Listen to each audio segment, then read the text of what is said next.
Bien-aimés dans les Seigneurs, pour votre édification, croissance spirituelle et le salut de vos âmes, retrouvons-nous chaque mercredi à 16h30 pour le culte d'enseignement, vendredi à 17h juste pour le culte de délivrance.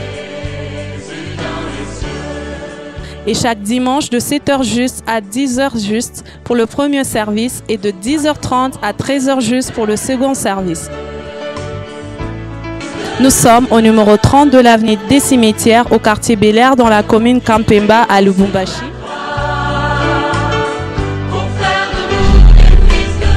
Cordial bienvenue à l'église Bread of Life Congo, paroisse mère, et que Dieu vous bénisse.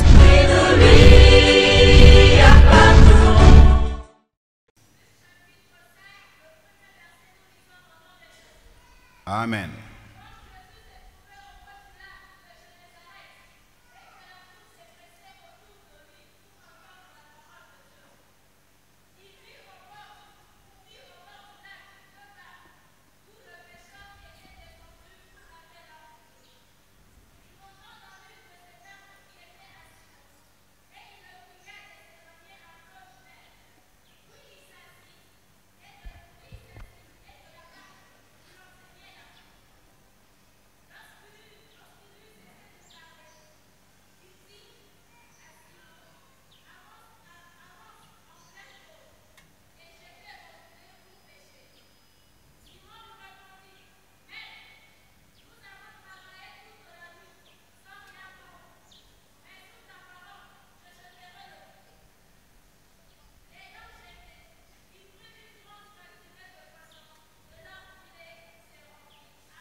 Amen.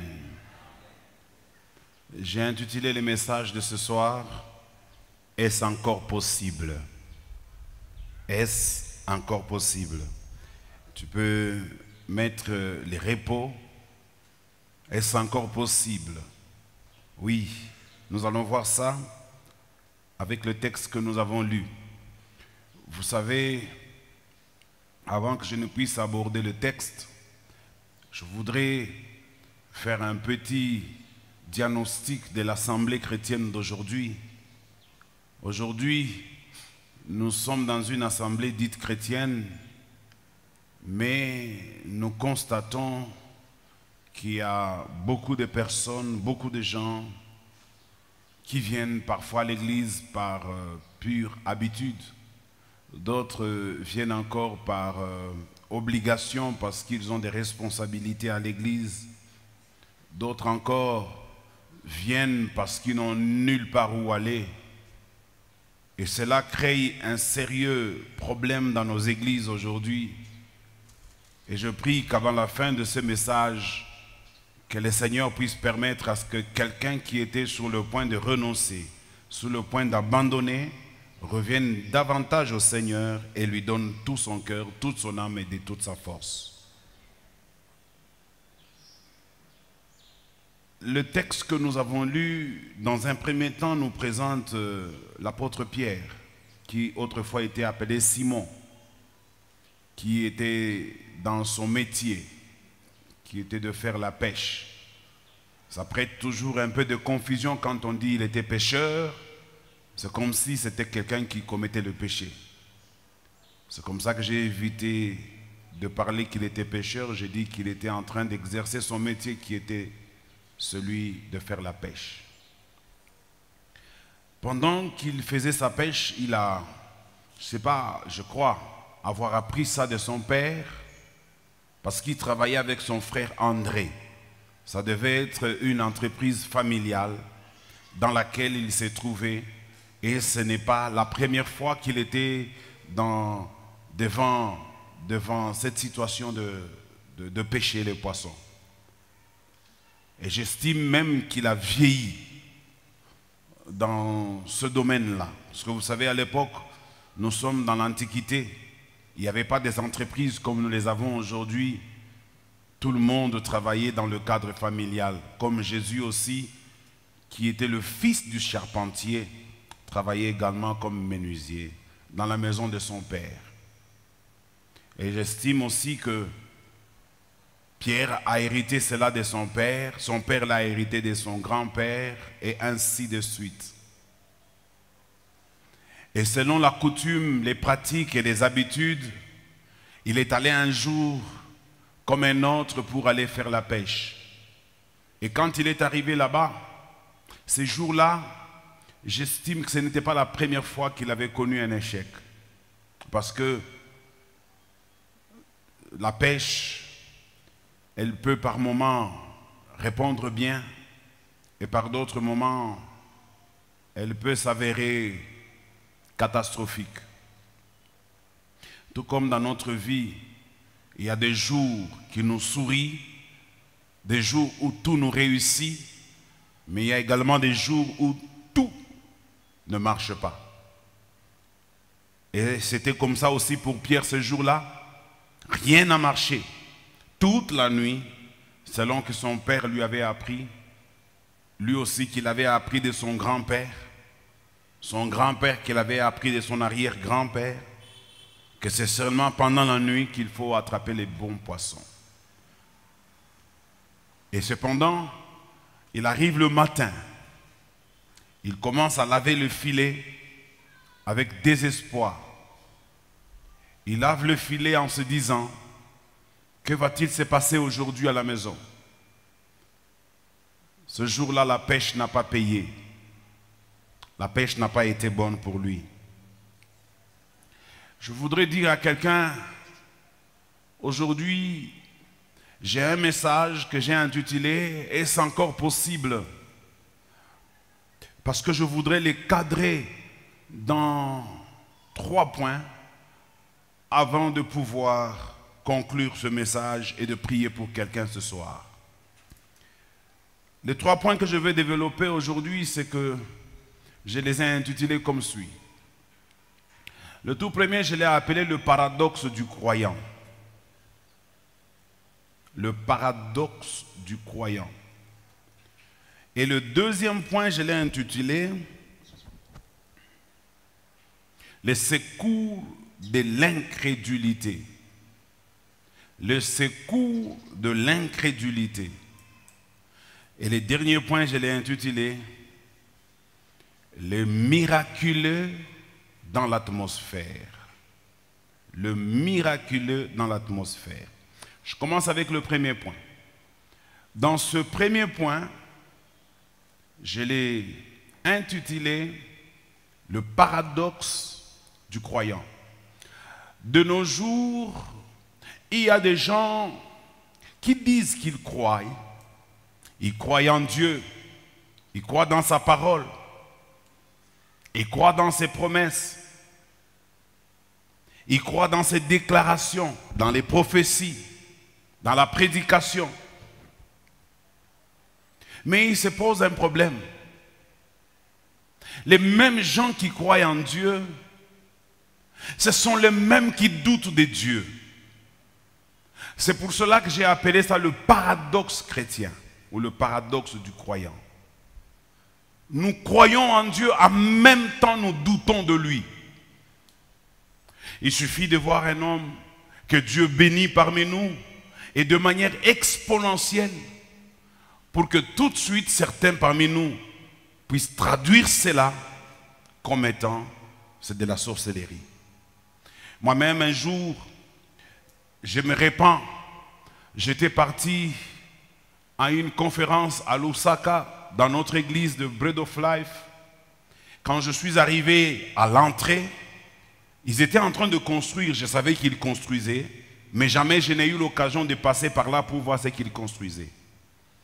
Je connaissais leur ancienne église, là où ils étaient, et on m'a dit qu'ils ont fini la nouvelle, et c'est là qu'il y aura la conférence. Quand je suis entré là-bas, juste à l'entrée, l'église était un peu à distance. Ce que j'ai vu de mes yeux, une seule parole était sortie de ma bouche et de mon cœur. Ces gens ont touché au fétiche. Parce que ce que j'ai vu, mon esprit, mon âme, mon cœur, mon intelligence ne les comprenait absolument pas. Je me disais que ce n'est pas possible que des chrétiens puissent construire une église qui ressemble à un stade. C'est tellement grand. Ceux qui l'ont déjà vu, ils savent de quoi je parle. C'est tellement grand, c'est tellement immense que je me suis dit non, je les connaissais avant quand ils ont commencé. Comment se fait-il que du jour au lendemain ils ont fait ça? Non, non, non, non, non, non, ils ont touché à quelque chose. Et c'est ce que nous nous disons toujours. Et pire encore, même dans nos prédications, nous les prédicateurs, nous les disons. Nous les faisons dans nos déclarations. Que quand Dieu te bénira, les gens diront que tu as touché au fétiche. C'est que nous croyons qu'il n'y a que les fétiches, il n'y a que les diables qui peuvent nous donner des choses grandioses, des choses gigantesques. Alors que nous disons que nous croyons en Dieu. Comment pouvons-nous en même temps croire en Dieu et en même temps douter de lui? Bien-aimé, je vais dire à quelqu'un, Dieu est sur le point de te surprendre en te donnant quelque chose que tu n'as jamais attendu.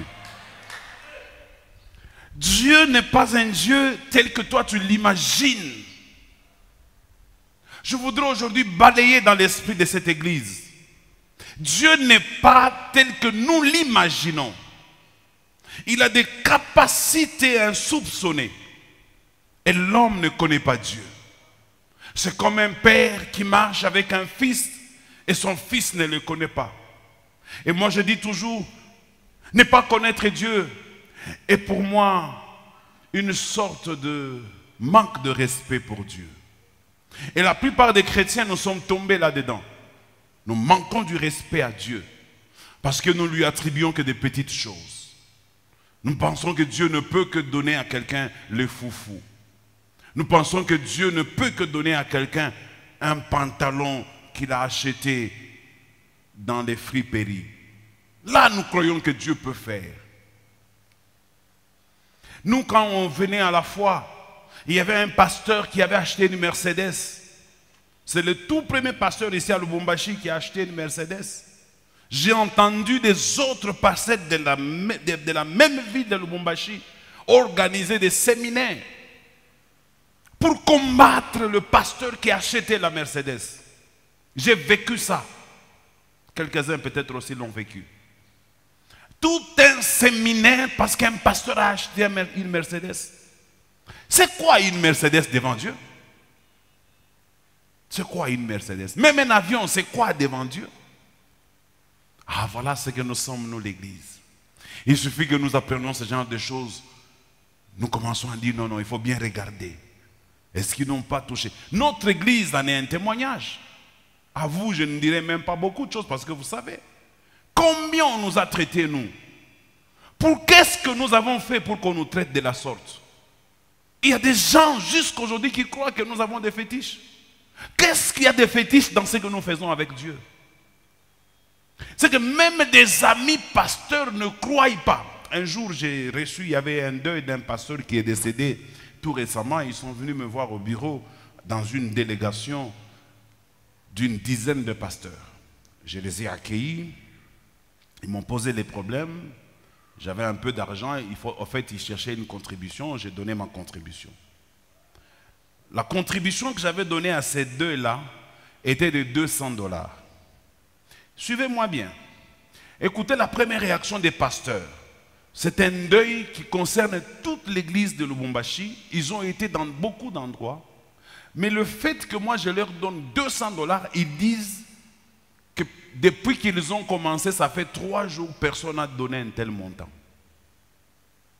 Bon, ok. Ce n'est pas encore un problème.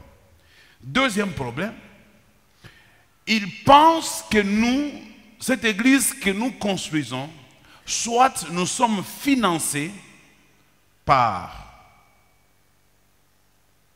un ex-gouverneur, soit nous sommes financés par la Zambie. Écoutez-moi bien. Je vous le dis et je vous le répète. Si je mens, que le Seigneur lui-même me traite durement parce que j'ai menti. Nous n'avons jamais reçu, jusqu'à dimanche, nous n'avons jamais reçu de l'argent de quelqu'un qui ne prie pas avec nous, ni ex-gouverneur, ni de la Zambie. Jamais. Un jour, nous sommes allés en Zambie avec Papa Aimé, l'ancien mec, je crois aussi. Nous sommes allés solliciter de l'aide. Et de la Zambie, ils nous ont dit, nous hésitons de vous donner de l'argent. Peut-être qu'en vous le donnant, vous allez vous battre. Ça m'avait vraiment révolté, j'ai dit, c'est pas possible. Je disais, sauf dimanche. Parce que dimanche, j'ai reçu un pasteur, vous le connaissez, le pasteur Moïse Mondela. Quand je suis entré, je l'ai trouvé devant moi, dans la parcelle. Et je trouvais qu'il était là, en costume. Je me dis, bon, peut-être que Dieu l'a convaincu pour qu'il vienne prêcher aujourd'hui. Bon, je le reçois à mon bureau. Il me dit, je ne vais pas traîner.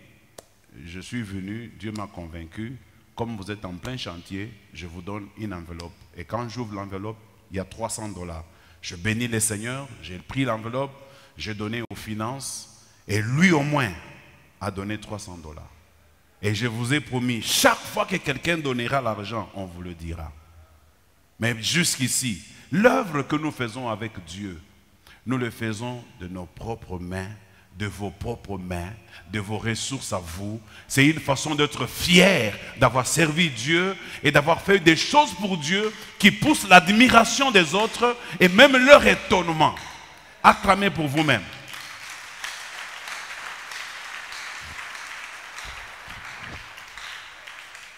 Cette incrédulité, c'est ce paradoxe du croyant. Même au sein de l'église, nous l'avons. Vous savez, par moments, je commence à souffrir beaucoup. Parce que par moments, je peux avoir une grande vision d'aller dans un sens. Et quand tu l'annonces aux gens, c'est à peine que les gens te comprennent.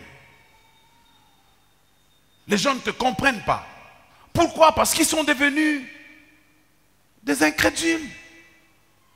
Des gens sont devenus des... Vous avez vu pendant les jubilés, il y a des gens dans cette église qui ont pensé qu'on n'allait pas faire les jubilés. Il y a des gens dans cette église qui ont pensé qu'on n'allait pas terminer cette église avant les jubilés. Et j'ai vu des gens quand ils sont venus les jours du jubilé, waouh! Mais on vous le disait. D'ailleurs, c'est à cause de votre présenteur qu'on ne l'avait même pas terminé. Si vous aviez cru quand je vous le disais, nous l'aurions terminé depuis longtemps. Il y a des incrédules dans l'église. Je vous donne un exemple dans la Bible pour clôturer la première partie sur le paradoxe du croyant. Un homme est venu avec son enfant qui était muet, qui s'agitait, qui écumait, qui faisait des choses qui se jetaient parfois dans le feu. Il voit les disciples de Jésus. Jésus était en train de prêcher. Il voit les disciples de Jésus. Les disciples de Jésus essaient de faire toutes les techniques que Jésus leur avait apprises. Aucune technique n'a marché. Et puis ensuite, il va aller vers Jésus. Plutôt, Jésus va entendre des murmures. Il va s'approcher vers eux pour leur dire, mais qu'est-ce qui ne va pas? Ils vont lui dire, non, il y a un problème ici, il y a ce monsieur qui est venu avec un cas. Et Jésus regarde les disciples et dit, race incrédule. Pourquoi n'avez-vous pas de la foi? Et puis Jésus va terminer les problèmes. Ce qui m'intéresse dans cette histoire, Jésus dit à cet homme, c'est dans Marc, on va lire, Marc chapitre 9. On lit rapidement, ça va nous aider pour clôturer ce point. Marc chapitre 9, versets 23 et 25. On lit justement cette petite partie. Marc chapitre 9, versets 23 et 25 à 25. Oui, si tu peux, tout est possible à celui qui croit. Souligne-moi ça. Nous l'entendons toujours, mais nous n'y croyons pas. Tout est possible à celui qui croit. Continue, ma fille. Aussitôt le père de l'enfant s'écria, j'ai fait quoi? Que l'église réponde, j'ai fait quoi? Il croit que tout est possible à celui qui croit, n'est-ce pas? Il croit. Et puis ensuite, qu'est-ce qu'il dit? Vous qui êtes intelligent, expliquez-moi. Quelqu'un qui croit, et puis il demande qu'on vienne au secours de son incrédulité. C'est ça que moi j'appelle le paradoxe du croyant. Comment peux-tu croire en même temps et demander qu'on te vienne au secours de ton incrédulité?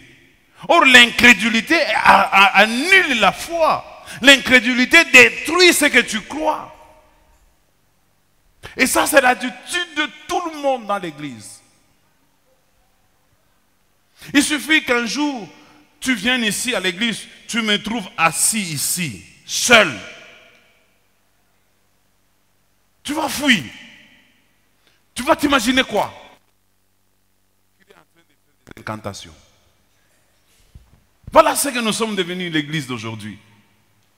Nous croyons plus aux puissances démoniaques qu'à la puissance de Dieu. Et pourtant, mes amis, je veux vous dire aujourd'hui que la puissance de Dieu est plus grande, plus puissante que la puissance de l'ennemi. Au début de ma foi, je disais, ma fille, tu peux t'asseoir. Au début de ma foi, je disais, Dieu comme le diable, tous les deux travaillent sur le même terrain. Et chacun d'eux prendra la dimension que toi-même tu lui donneras. Si tu donnes une petite dimension à Dieu, dans ta vie, Dieu sera un petit Dieu. Et si tu donnes une grande dimension au diable, dans ta vie, il y aura une grande dimension. Aujourd'hui, le conseil que moi je te donne, donne à Dieu une grande dimension dans ton cœur. Quelle que soit la situation que tu traverses, donne à Dieu une grande considération. Mais j'aimerais répéter une parole que je voudrais que tu puisses retenir. Ne pas le faire, c'est manquer du respect à Dieu. Que cela te pousse à prendre cela au sérieux. Ne pas le faire, c'est manquer du respect à Dieu. Comment un homme qui manque du respect à Dieu, Dieu peut le bénir? Dites-moi comment. Deuxième point. Dans le deuxième point, je parlais de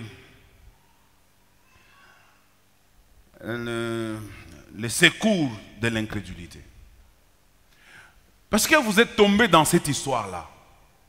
Parce que vous êtes dans cette incrédulité-là. Tout en croyant en Dieu, vous doutez aussi.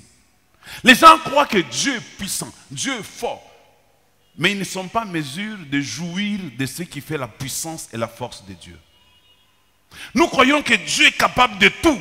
Mais nous sommes incapables d'entrer en possession de ce que Dieu met à notre disposition. Même les choses qu'il a prophétisées sur nous, nous doutons que cela soit possible. Je ne néglige jamais une prophétie que je reçois de Dieu. Et ce qui m'a façonné aujourd'hui, ce sont des prophéties. Parce que j'ai commencé à entendre des gens dire que moi je suis contre les prophéties. Je ne suis pas contre les prophéties. Et cette église n'est pas contre les prophéties. Elle est basée aussi sur la prophétie. Nous l'avons bâtie sur la prophétie. Nous avons un problème avec des faux prophètes. Donne-moi un bon amen. Il faut faire la différence entre la prophétie et le faux prophète. La Bible elle-même, ce n'est pas moi. Qu'est-ce qu'elle dit? Dans les derniers temps, il y aura beaucoup de faux prophètes. Et tous nous sommes convaincus que nous sommes au dernier temps. Donc les faux prophètes sont là. Alors moi je vais vous préserver de tomber dans le piège des faux prophètes. Mais la prophétie elle existe. La Bible nous demande de l'examiner. Nous ne croyons même plus aux prophéties. Que Dieu révolutionne son église ce soir au nom de Jésus-Christ. Comment est-ce que vous pouvez guérir votre incrédulité? Je vais vous donner 3 points. Comment est-ce que vous pouvez guérir votre incrédulité? Premièrement, reconnaissez que vous êtes incrédule. Ah oui. Reconnaissez que vous êtes incrédule. Parce que les chrétiens, ils ont l'habitude de vouloir démontrer qu'ils sont de super croyants. Alors qu'en réalité, ce sont des incrédules.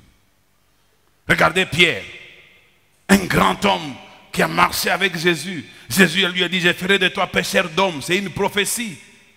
Jésus lui a appris beaucoup de choses autour de lui.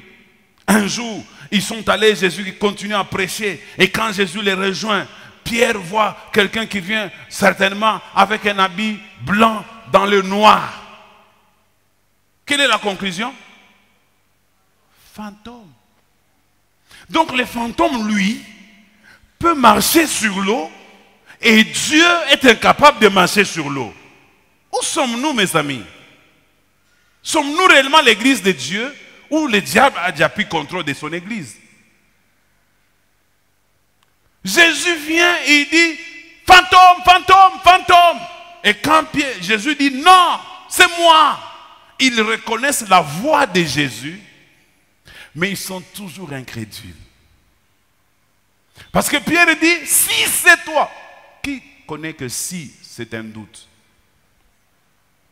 Si c'est toi, doute. Ordonne que je vienne vers toi.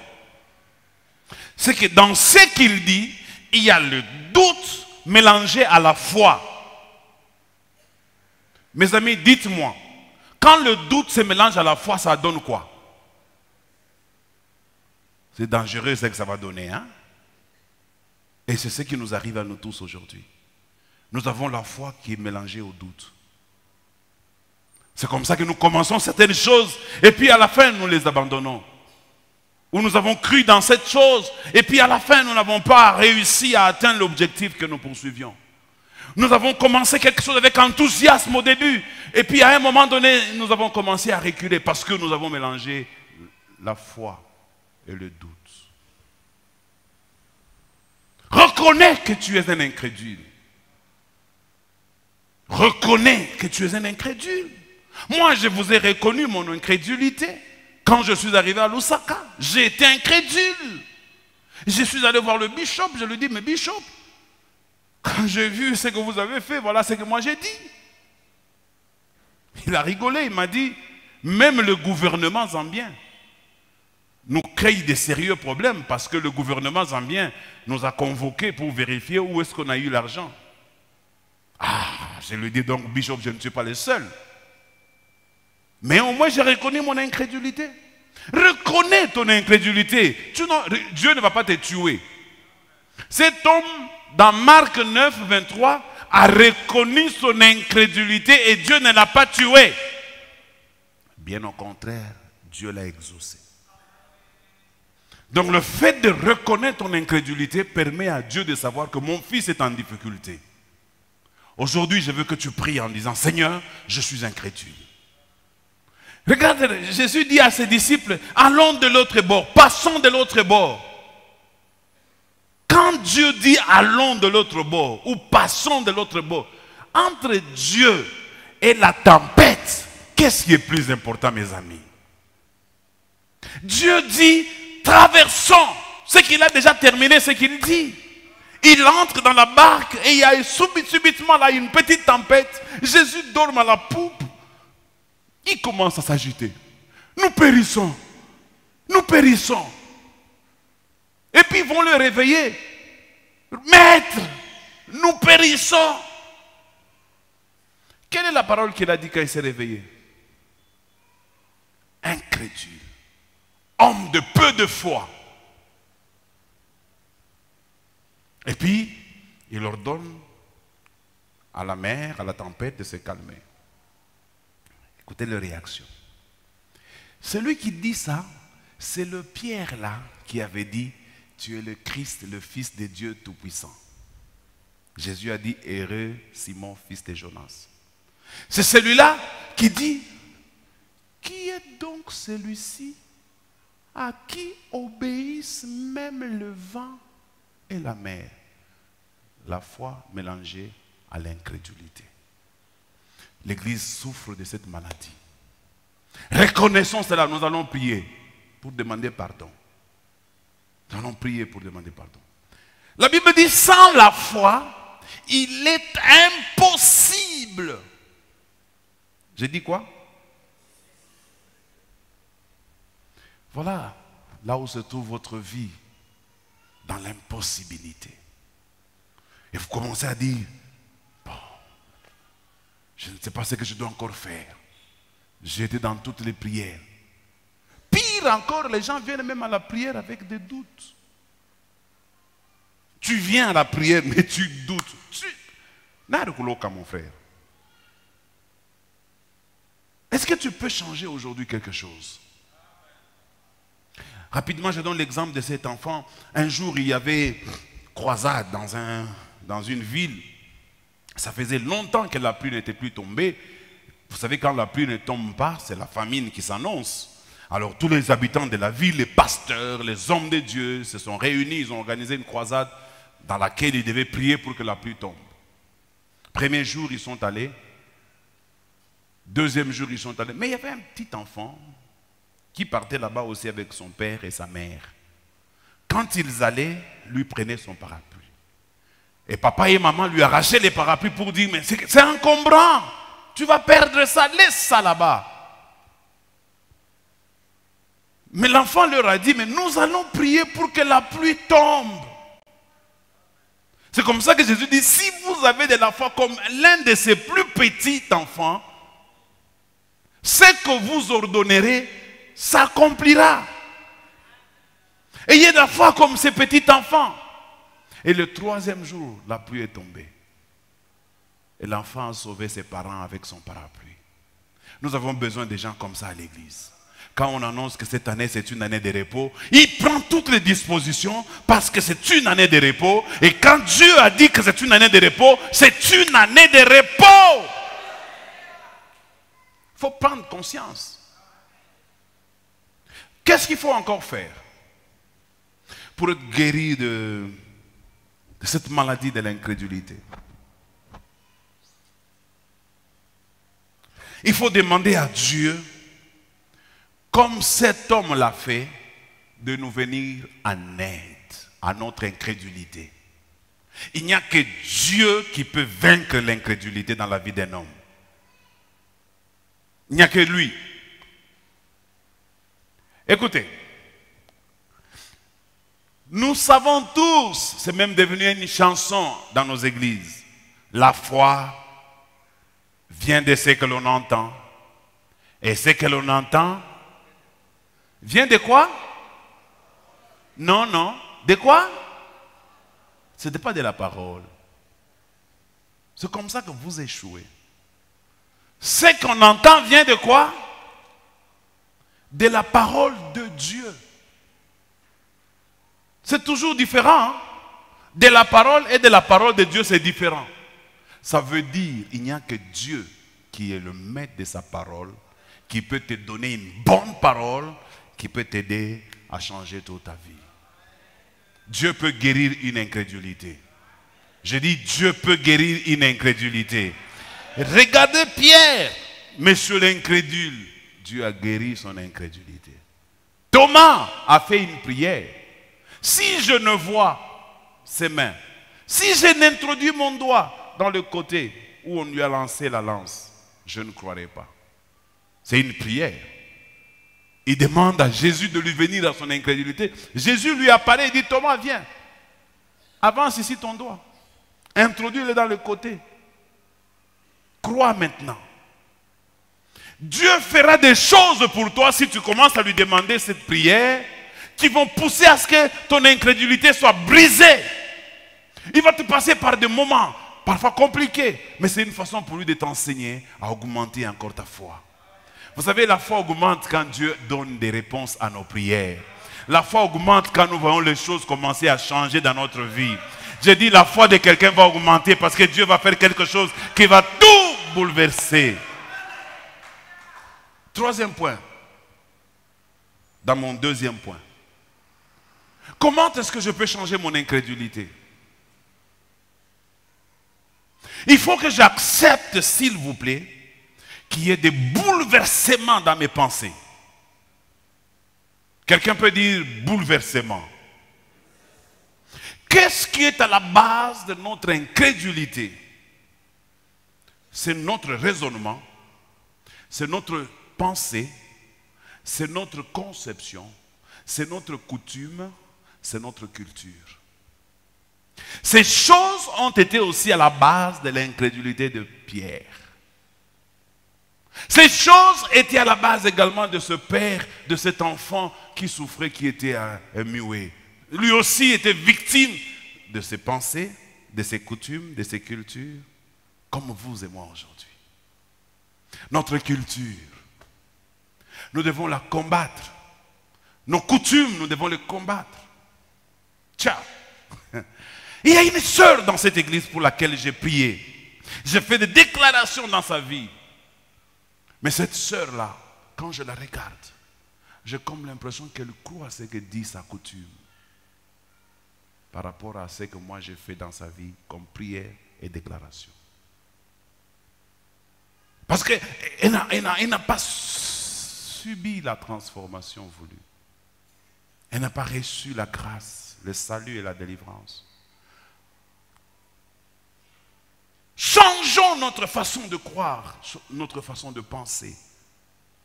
S'il te plaît, change mon frère. Je t'en supplie, change.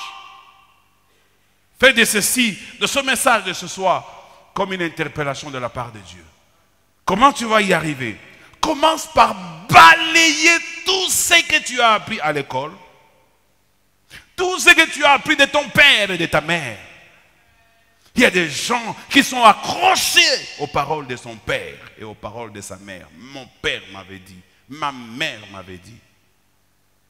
Ce que ton père te dit, ce n'est pas de la parole de Dieu. Ce que ta mère te dit, ça ne vient pas de Dieu.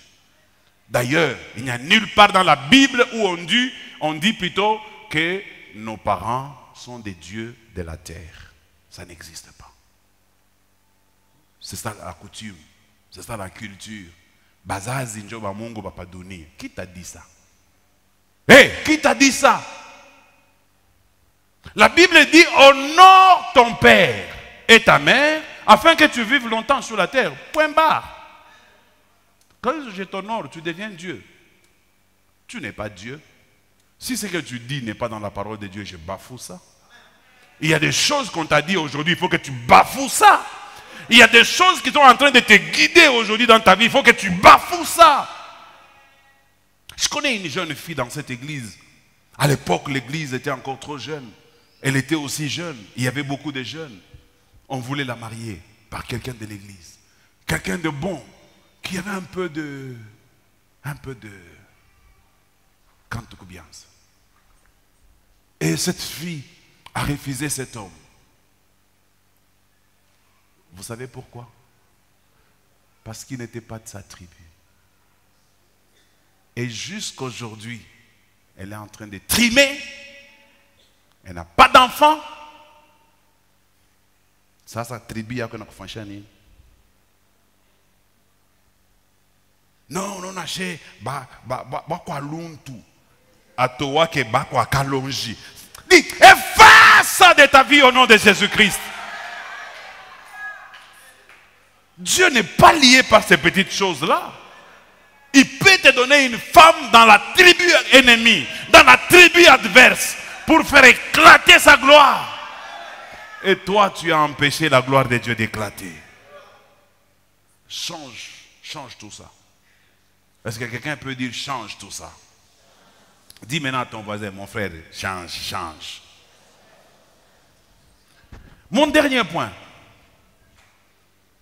Le miraculé est dans l'atmosphère. Ça veut dire quoi? Le miracle que nous cherchons n'est pas à la montagne. Le miracle que nous cherchons ne se trouve pas dans de petites maisons de sorciers ou de guérisseurs ou de trucs machin. Non. J'ai entendu quelqu'un dire ceci. Teta atabana yombe a iponaki. Écoutez-moi ces idioties-là. Permettez-moi de les traiter comme ça. Idiotie. Je dis encore, c'est de l'idiotie. À la croix, notre maître en qui nous croyons, il a dit, tout est accompli. Et la Bible nous dit, par ses meurtrissures, nous avons été guéris de toutes les maladies. Ou alors un tétat ne fait pas partie des maladies. Si c'est une maladie, elle a été vaincue à la croix. Combien de tétanos nous avons guéris dans cette église? C'est parce que nous ne faisons pas le pam. Combien de maladies d'un tétat que nous avons guéris? Mais il y a aussi des gens qui sont venus avec ça, pour qui nous avons prié, et n'ont jamais été guéris. What's the problem? Incrédulité. Tu viens qu'on prie pour toi, tu as la foi. Je vais voir le pasteur pour qu'il prie pour moi, mais en même temps, tu dis, est-ce que itapona banazimaka yo iponaki na maombi. Il faut ne pas parler ba mama ba mukatuba njoba na ipono shaka. Ata tona peluma panteta. Tunaweka pana machozi na jasho. Parce que toi-même, là, tu es imbibé de l'incrédulité. Alors, je voudrais vous rassurer que la foi, plutôt non, le miracle est dans l'atmosphère. Ça veut dire quoi? Le miracle n'est pas loin de toi. Le miracle est tout juste à côté de toi. Je dis à quelqu'un, ton miracle n'est pas loin de toi. Ton miracle est tout juste à côté de toi. Il n'est pas loin, ne va pas le chercher loin. Il est dans cette atmosphère. Même ce soir, si quelqu'un croit, il peut recevoir son miracle dans le nom de Jésus-Christ.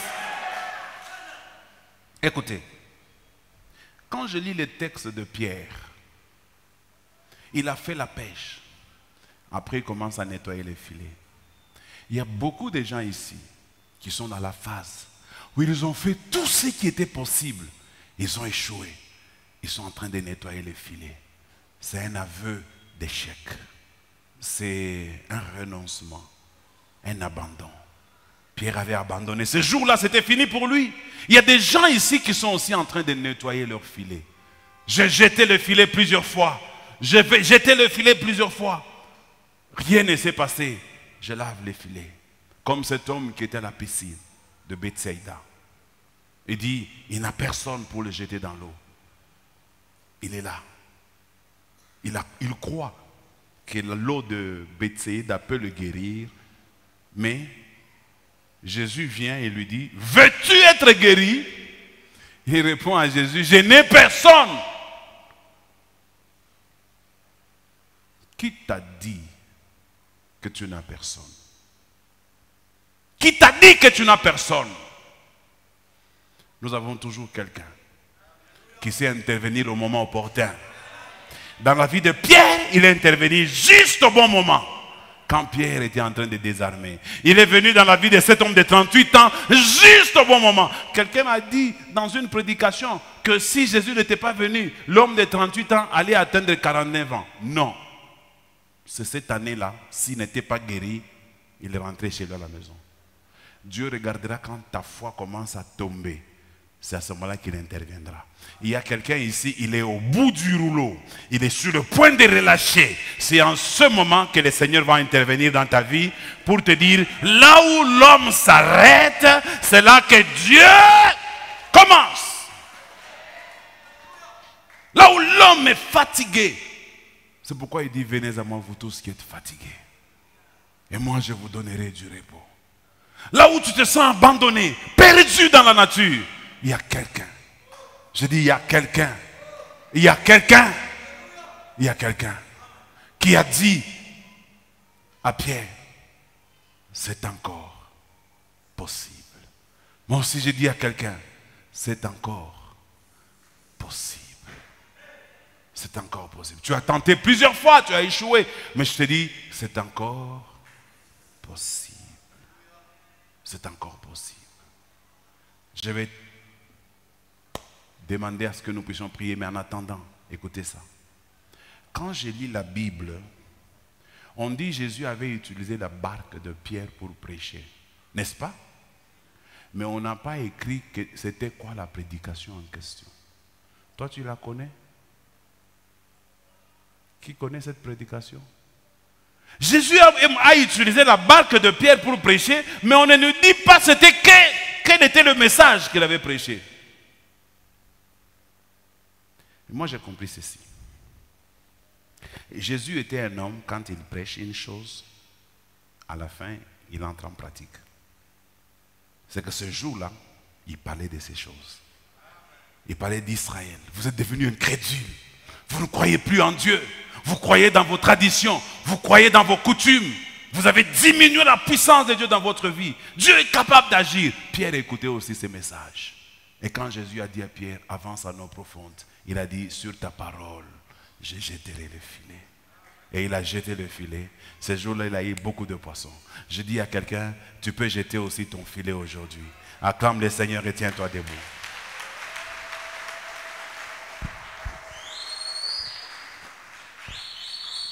Voilà, je veux que nous puissions d'abord commencer par dire à Dieu deux choses en même temps. Je reconnais mon incrédulité et je demande pardon pour mon incrédulité. Ok? Je reconnais mon incrédulité. Je veux t'annoncer quelque chose avant de commencer à prier.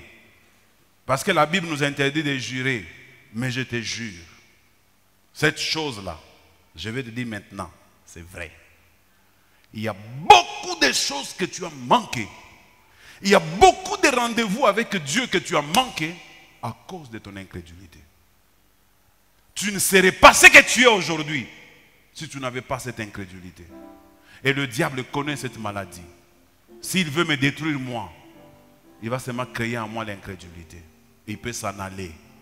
Il n'a plus besoin de venir tourner autour de moi. Il a créé seulement l'incrédulité, il part. L'incrédulité lui-même va faire le travail dans ma vie. Il y a beaucoup de gens qui sont victimes de l'incrédulité aujourd'hui.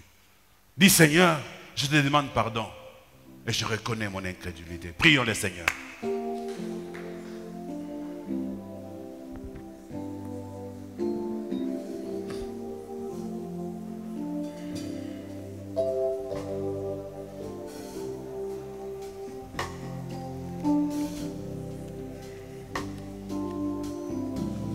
Viens au secours de mon incrédulité, Seigneur. Viens au secours de mon incrédulité.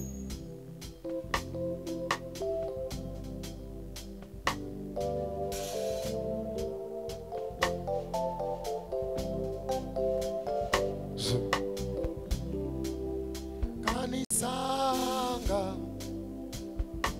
Yesu Ambo kanisa bamingi na sengi yo kanisanga Kole kanga te Yesu Yesu Atasoki ole kiba mingi yo kole kanga te Kanisanga Yesu Yambo kanisa bamingi na sengi yo kanisanga Kole kanga te Yesu Yesu Atasoki ole kiba mingi na sengi yo le kanga te Nini yango silaka te Mayambi swe komi mo mesano Yango nazwi ekateli Yako luka elongi na yo S'il te plaît unikumbuke Adonai, El Shaddai. Voici la deuxième requête. Je n'en ai que 3. Ça c'est l'avant-dernière. Ne pars pas, c'est dans ton intérêt. La deuxième requête est celle-ci.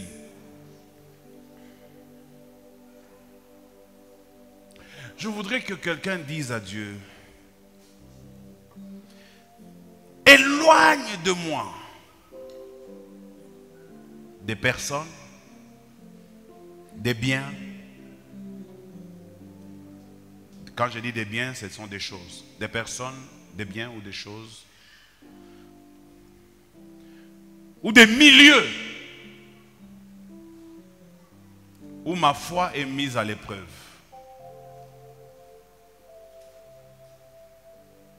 Change de milieu. Change de personnes avec lesquelles vous parlez, avec lesquelles vous chattez, avec lesquelles vous communiez. 2 personnes qui ont échoué, qui sont incrédules, s'ils se rencontrent, ils vont partager leur incrédulité et ils vont se dire: c'est ça, c'est aussi ça ma situation. Et tous les deux vont s'enfoncer tranquillement. Ils vont s'éloigner davantage de Dieu.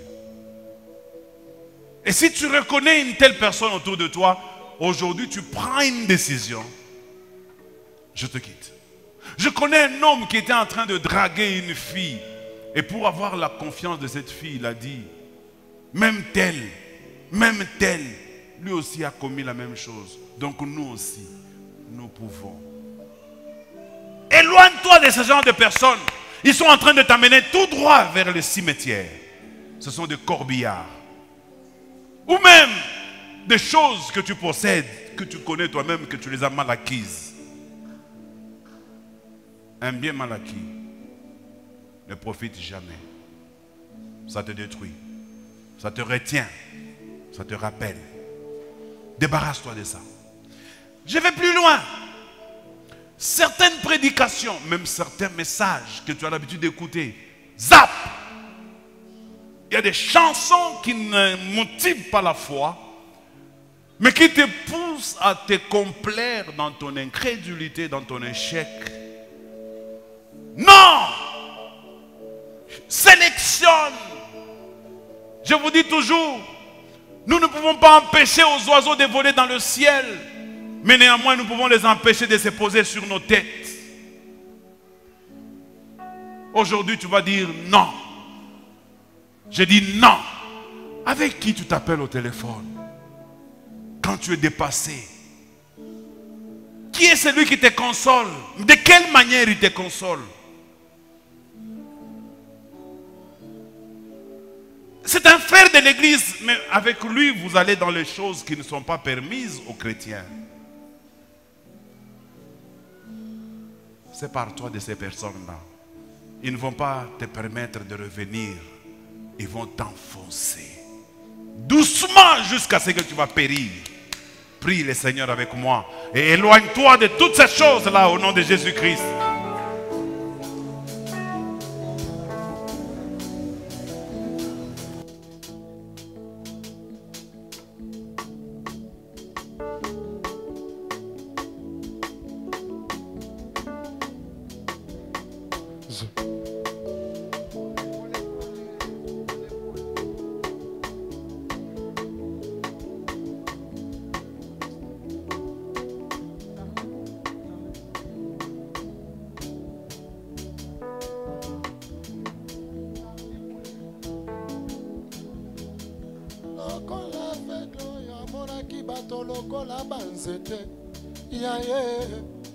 salelanga na mona malamwe mokolo nini eka ekokwea na miso ya ye kitendo ya noiro ekolungwa mokolo nini ye lokola aveugle ya monaki bato lokola banzete ya ye salelanga na mona malamwe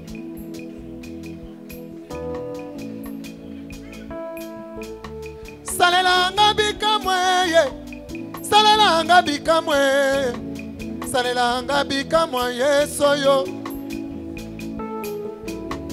salelanga bikamwe yaya naluki bikamwe papa naluki yango nzambe o salelanga bikamwe yaya salelanga bikamwe salelanga bikamwe ye naliaki na bango namelaki na bango papa babwakelinga maladio yesu babwakelinga bobola ye balesinga nde poison balinginga na kufa yawe ye ayaya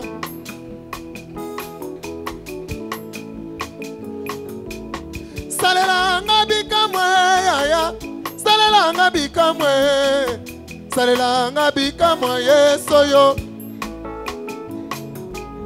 salelanga bikamwe salelanga bikamwe salelanga bikamwe yeso yo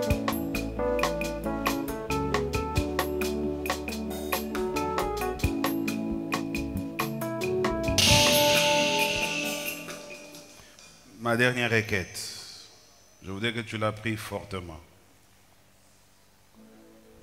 Que Dieu te vienne en aide pour les choses et les personnes avec lesquelles tu dois te séparer. Donne-moi un bon amen.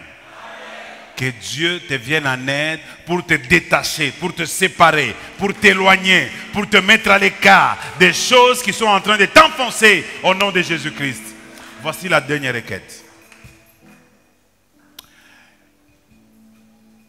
On nous dit parfois, telle chose, un homme ne peut pas faire ça. Ou telle chose, une femme ne peut pas faire ça.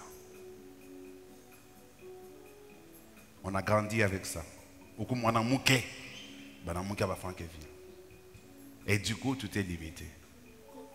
Alors que Dieu t'a libéré totalement de ta vie, afin que tu réalises ce que lui veut que tu réalises. On dit qu'il y a des choses que les jeunes ne peuvent pas faire. Ta jeunesse ne peut pas être un obstacle devant Dieu. Qui t'a dit ça? J'ai besoin d'entendre un jeune dans cette salle. Qui a dit que la jeunesse ne peut pas faire de grandes choses et les vieillards sont en train d'acclamer cette jeunesse qui réussit? Oh, imiaka yetu tunakuwa nayo sheni mumwendo tunemiacha mweba viana. Frère, tant que tu vis, il y a encore de l'espérance. Ne désarme pas. Même si tu n'as pas eu l'occasion de le faire quand tu étais jeune, pendant que tu es vivant, Dieu peut te donner la force comme un jeune homme et de réaliser ce que même les jeunes hommes ne sont pas capables de faire. Parce que la Bible dit ceux qui se confient en l'Éternel, ils volent comme des aigles. Et les jeunes gens se fatiguent, mais eux, ils renouvellent leur force. Ceux qui se disent, moi je suis déjà fini, tu n'es pas fini. Au moins, qui peut encore m'épouser? Qui t'a dit ça? Moi, je ne peux pas encore avoir d'enfant. Qui t'a dit ça? Incrédulité mélangée à la foi. Détruis ça aujourd'hui. Prions le Seigneur. Prions le Seigneur. Détruis ça. Je veux t'entendre les détruire. Détruis ça. C'est un grand obstacle. Qui t'a dit que ce n'est plus possible? Qui t'a dit que ce n'est plus possible? C'est encore possible. C'est encore possible.